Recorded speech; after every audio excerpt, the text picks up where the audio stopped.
Hendaknya yang pertama kali engkau dakwahkan mereka ila syahadati alla ilaha illallah dan lil dari'ah, menutup celah ataupun jalan-jalan yang menuju kepada salatku, kesyirikan, sembelihanku, hidupku dan matiku hanya untuk Rabbul Alamin.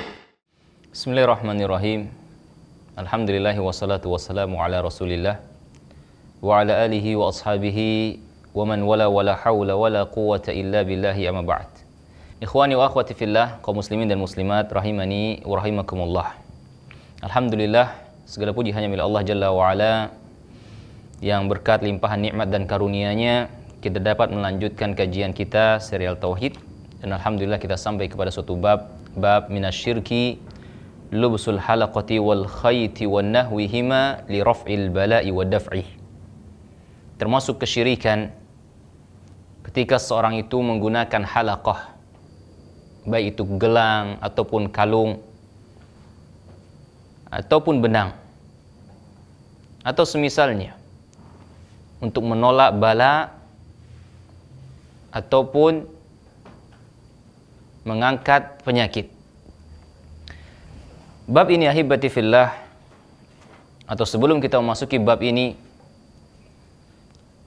hendaknya kita mengetahui terlebih dahulu perincian ataupun permasalahan hukum tentang sebab-sebab yang Allah Subhanahu wa taala telah jadikan bagi kita semuanya. Yani ahkamul asbab, hukum-hukum tentang sebab, di mana seorang hamba wajib baginya untuk mengetahui perkara-perkara sebab ini.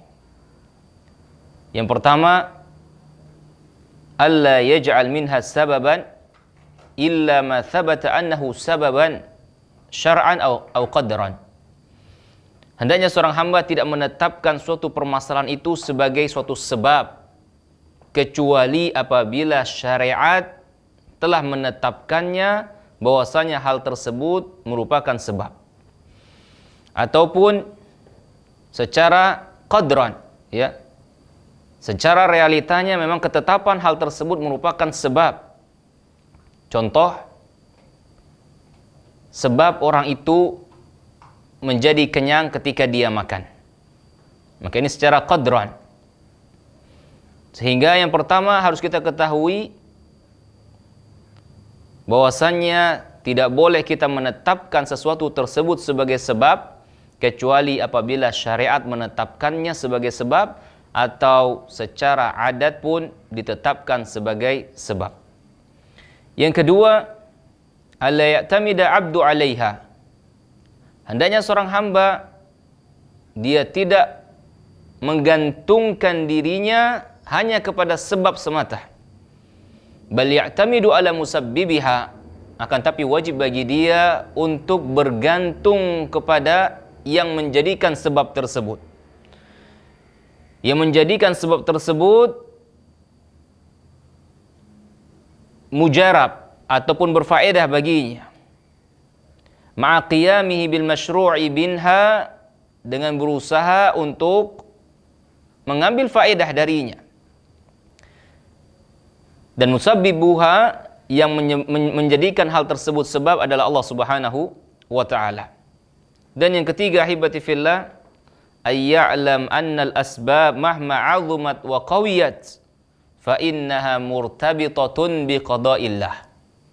Bahwasanya sebab-sebab yang ada di atas dunia ini, sebesar apapun dia, sekuat apapun dia, dia tergantung dengan ketetapan Allah Tabaraka wa Ta'ala, tergantung dengan kehendak Allah Subhanahu wa Ta'ala. Tidak ada yang keluar dari kehendak dan kekuasaan Allah Subhanahu wa Ta'ala, karena Rabbuna Tabaraka wa Ta'ala melakukan apa saja yang Allah Subhanahu wa Ta'ala kehendaki. Jika Allah Subhanahu wa taala kehendaki, maka sebab tersebut akan mujarab, akan berjalan sesuai dengan hikmahnya. Dan terkadang Allah Subhanahu wa taala tunda, ataupun Allah Subhanahu wa taala tidak merealisasikan sebab tersebut. Allah ubah kepada selainnya. Agar apa, hibati fillah? Liya'lamu, agar makhluknya, agar hambanya mengetahui bagaimana kesempurnaan kudratullahi azza wa jalla terhadap seluruh para hambanya. bagaimana kesempurnaan iradatullah secara mutlak, kehendak Allah Subhanahu wa taala. Maka inilah yang wajib bagi seorang hamba untuk memperhatikannya, untuk mengamalkannya terhadap segala sebab-sebab yang ada di atas dunia ini. Apabila kita telah mengetahui hal tersebut, maka barang siapa yang menggunakan halaqah, sesuatu yang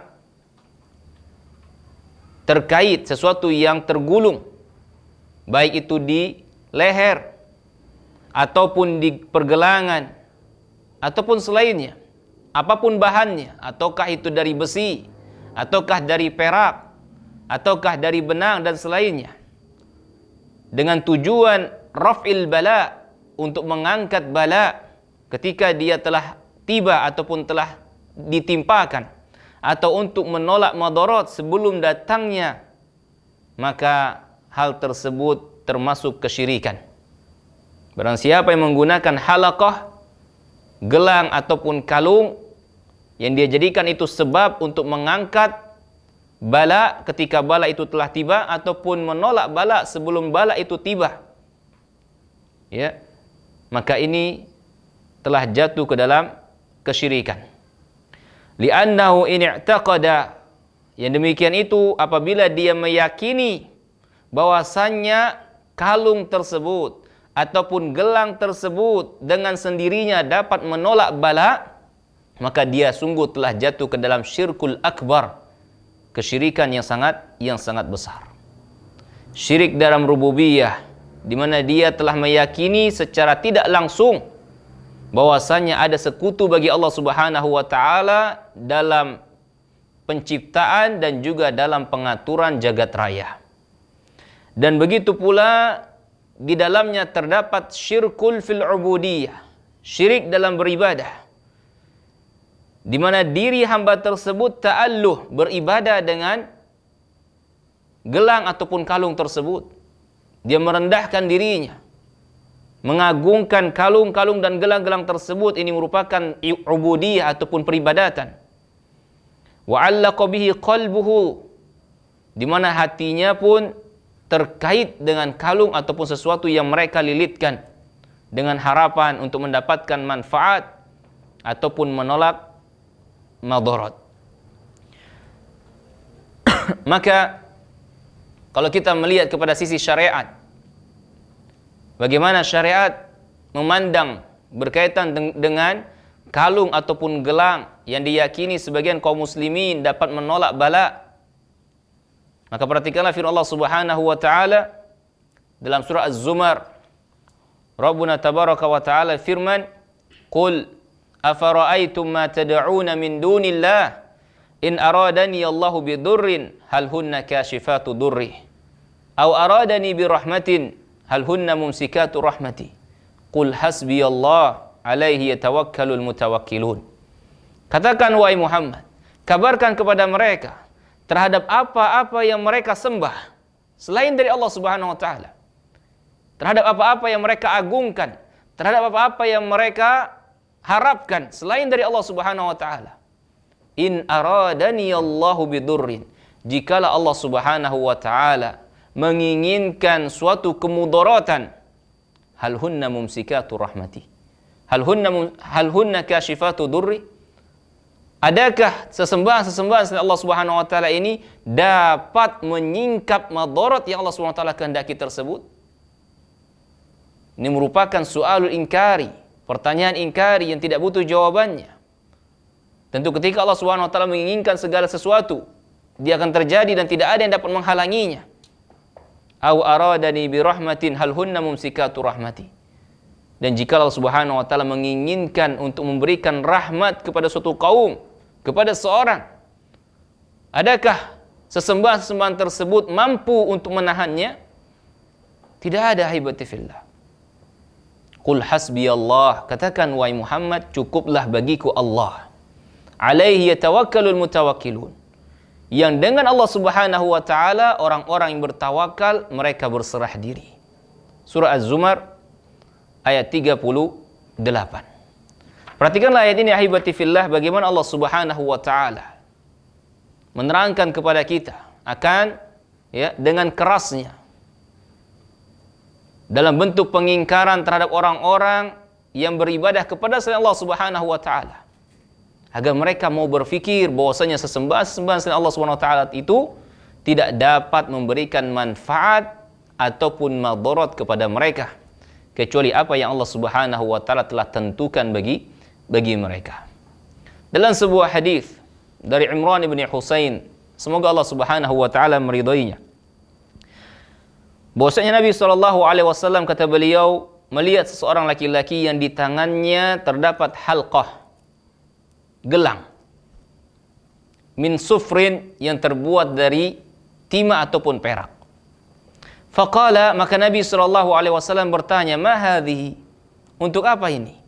Apa ini wahai fulan? Maka orang tersebut mengatakan, qala minal wahinah, untuk penangkal wahai Rasul, menangkal madarat, mencegah kemudaratan, penangkal. Sebagaimana yang banyak diyakini oleh umat di zaman kita sekarang. Maka Nabi SAW mengatakan, inzi'ha, lepaskan dia, putuskan.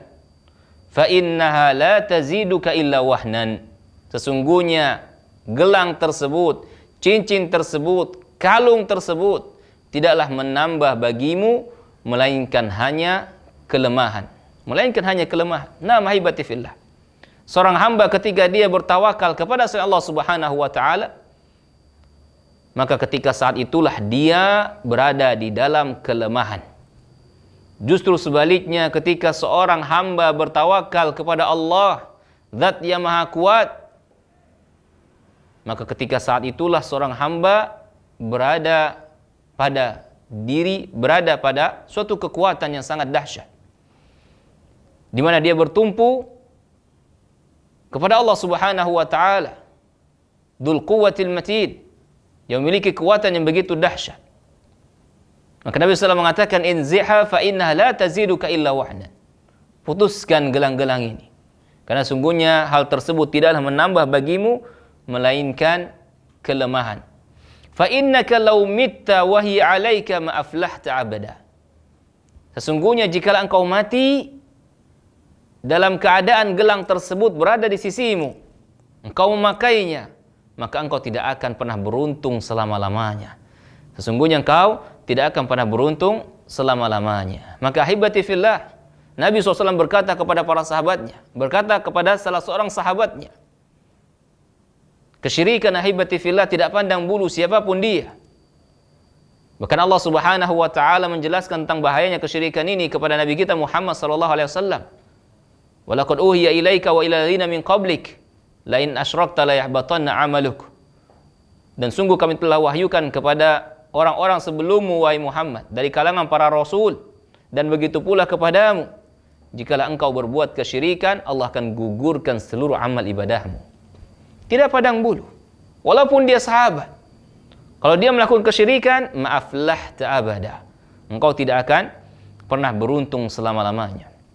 Walau an Uqbah bin Amir marfu'an, dan diriwayatkan pula dari Uqbah bin Amir secara marfu' kepada Nabi SAW, beliau mengatakan, man ta'allaqa tamimatan fala atamma Allahu lahu, barang siapa yang menggantungkan tamimah berupa ajimat, ya, jimat-jimat, maka Allah Subhanahu wa taala tidak akan sempurnakan dia. Wa man ta'allaqa wada'atan fala wada'a Allahu lahu, barang siapa yang menggantungkan wada'ah, ya, gelang ataupun kalung yang dibuat dari kulit kerang ataupun selainnya untuk menghilangkan penyakit ain, ya, untuk menolak penyakit ain, fala wada'a Allahu lahu, maka Allah Subhanahu wa taala tidak akan memberikan ketenangan kepadanya. Dalam riwayat yang lain, wa man ta'allaqa tamimatan faqad asyrak, barang siapa yang menggantungkan jimat, sungguh dia telah berbuat kesyirikan. Sungguh dia telah berbuat kesyirikan.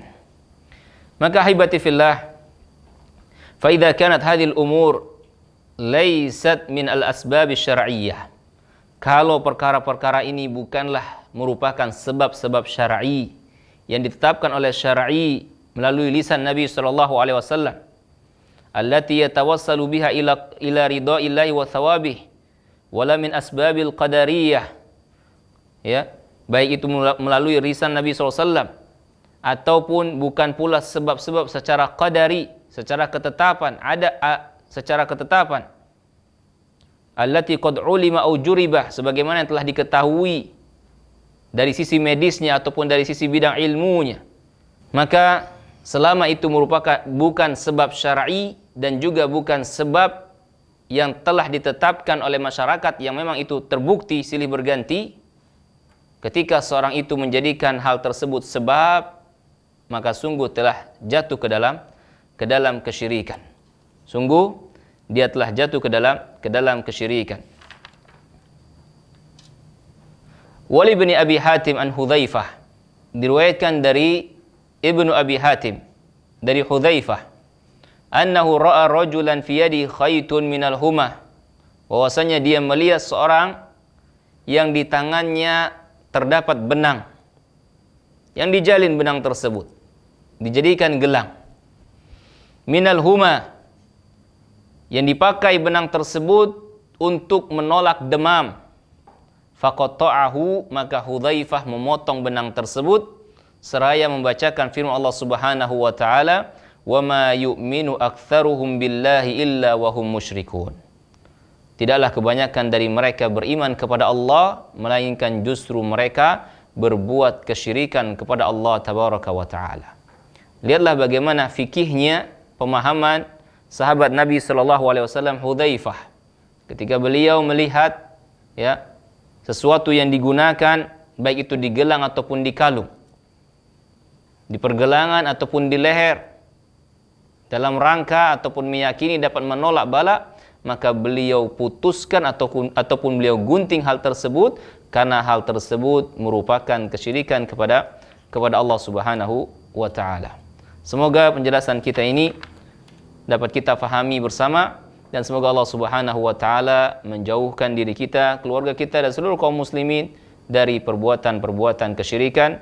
Nas'alullah as-salam wal afiyah, innahu waliyun dzalika wa qadirun alaih. Wassalamualaikum warahmatullahi wabarakatuh.